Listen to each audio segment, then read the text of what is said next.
Okay, so picture this. A community just back from decades in exile. They're trying to rebuild everything, their homes, their city, their temple.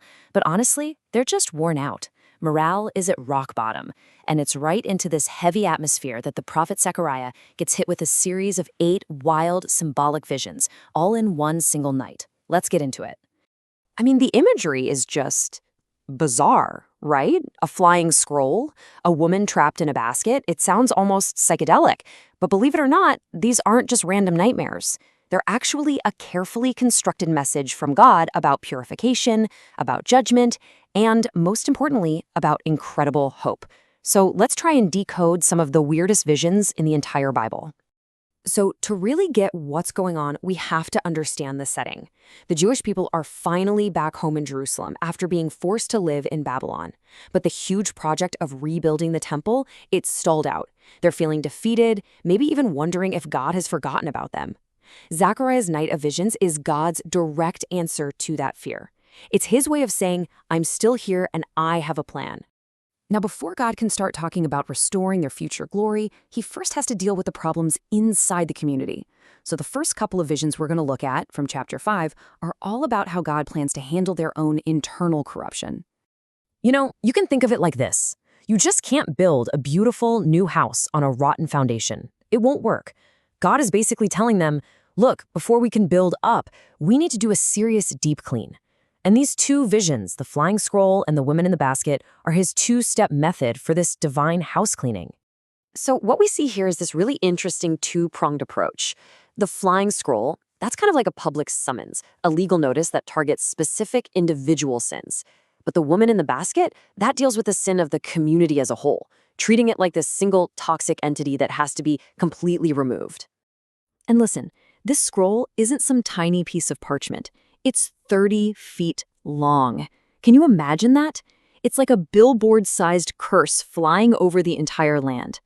This makes one thing crystal clear. God's judgment on sin isn't some private matter. It is a massive, public, undeniable declaration. There is just no way you could miss it. And the scroll gets really specific. It calls out 2 main sins: theft, which covers all the ways you can wrong your neighbor, and false swearing, which covers all the ways you can wrong God. So by hitting these 2, it's really a stand-in for the whole law, both tablets of the 10 Commandments. And the consequence is intense. The curse literally enters a guilty person's house and consumes it. Timber, stones, everything. This sounds a lot like the law in Leviticus for a house that's infected with an incurable leprosy. It had to be torn down completely. This is a zero-tolerance policy. Okay, now the vision shifts and gets even weirder. A standard measuring basket, an ephah, just appears. But then, and this is startling, a woman who is literally the personification of wickedness gets shoved inside. A heavy lead lid is slammed on top, sealing her in, and then these 2 winged figures, like a divine hazmat team, just pick up the whole container and fly it away to Babylon. The symbolism here is so powerful. The community's collective sin is being contained, sealed up, and banished for good. All right, so the internal house cleaning is taken care of. But what about all the other nations, the ones who oppressed Israel for so long? Well, the next vision, the 8th and final one of the night, shifts the focus outward. God isn't just concerned with his own people. His justice extends to the entire world. And this vision starts with this incredible image showing where this justice comes from. 4 war chariots just erupt from between 2 mountains made of solid bronze.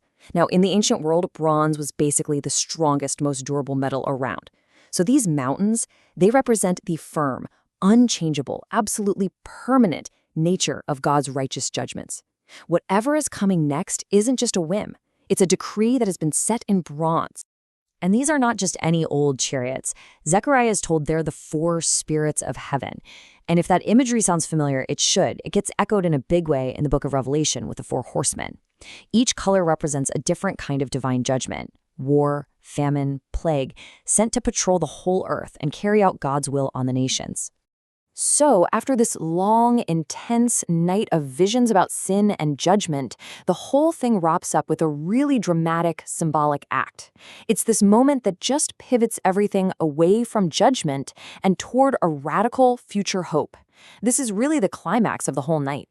God commands Zechariah to do something that was completely forbidden. He tells him to take silver and gold, make a royal crown, and put it on the head of Joshua, who is the high priest. This would have been absolutely shocking to everyone watching. It just breaks all the rules. So why would God command this?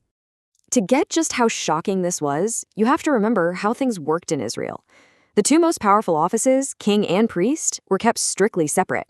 The king always came from the tribe of Judah, from the royal line of David. The high priest always came from the tribe of Levi, from the priestly line of Aaron. You could be one or the other, but you could never, ever be both. So putting a king's crown on the high priest's head was merging two powers God had intentionally kept apart. And here's the big reveal. The whole coronation ceremony, it's not actually about Joshua. He is just a stand-in, a living, breathing prophecy. God explains that this crazy act is pointing to a future figure, someone he calls the branch. This was a well-known messianic title for the promised one who would come and build the real temple, a spiritual one. And this verse right here is the ultimate punchline. This coming king, the branch, will do the impossible. The text says he will be a priest on his throne. In this one person, the two separate offices of king and priest would be perfectly united, and the result would be a council of peace. He would be the perfect king who rules in justice and the perfect priest who makes peace with God for his people. So what are we supposed to do with all this today? A flying scroll, a woman in a basket, a priest with a crown? What does it all mean? Well, these visions actually map out a timeless spiritual journey. They show us a pattern of how God works to bring true and lasting restoration. When you step back and look at the whole picture, you see this clear pattern. Real restoration has to start with purification from sin, both our individual stuff and our collective junk. It means recognizing that God's justice is real and it extends over everyone. And it shows that the final hope isn't just about rebuilding a stone building, but about a person, a perfect king and priest who brings ultimate peace and builds a new kind of temple, a global spiritual family. And that kind of leaves us with one final thought, doesn't it? This journey from cleansing to a crown isn't just some ancient story for a history book. It's a pattern that challenges us to ask ourselves, where do we see this playing out today? Where are we on that map?